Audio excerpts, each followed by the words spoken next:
depending, of course, where you're coming from. Hi, my name is Vivian Aqua, and I'm certified DEI consultant trainer.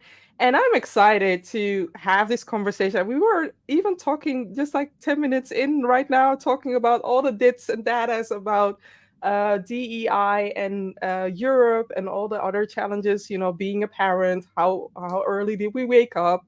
But today, I am going to have a conversation which I've been actually hoping for since ever reading his book last year about conversation with Amri B Johnson. And today's conversation is about reconstructing inclusion, leading change in the 21st century.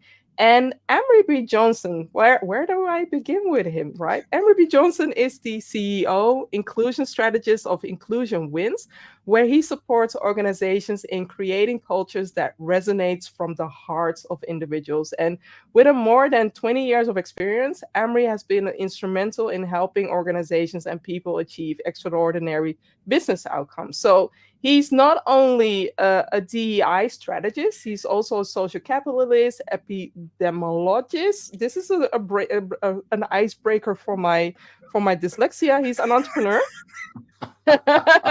And Amri brings a unique and multifaceted perspective to his work and driving meaningful change. But the main highlight is your book. The main highlight is your book. But before we dive into your book, though, why do we need to humanize the workplace? First, it's lovely to be able to talk to you again, Vivi, and I've had a chance to talk to you over time, and I'm really Mm-hmm. excited to engage. So, why humanize the workplace beyond the what I would consider the obvious? Is I don't know if you ever saw the movie. It was a Netflix special. My wife is Spanish, so we always watch it in Spanish. And Casa de Papel, Yeah, they call yeah, it in English. Yeah, in English yeah. they call it Money Heist or something like that. Mm-hmm. And so there was the professor in that show. He said something towards the end of the last season, I think, to some police person. He said, we all win, or we all lose.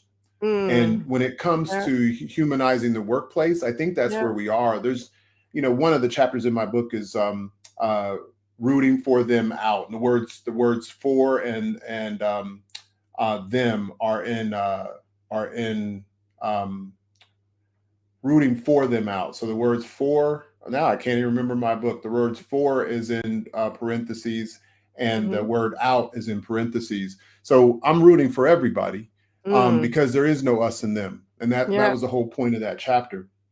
And in our lifetimes, we've rarely had a place where we all could come together on something that we could get behind in a planetary sense. COVID was that, and we didn't do a very good job.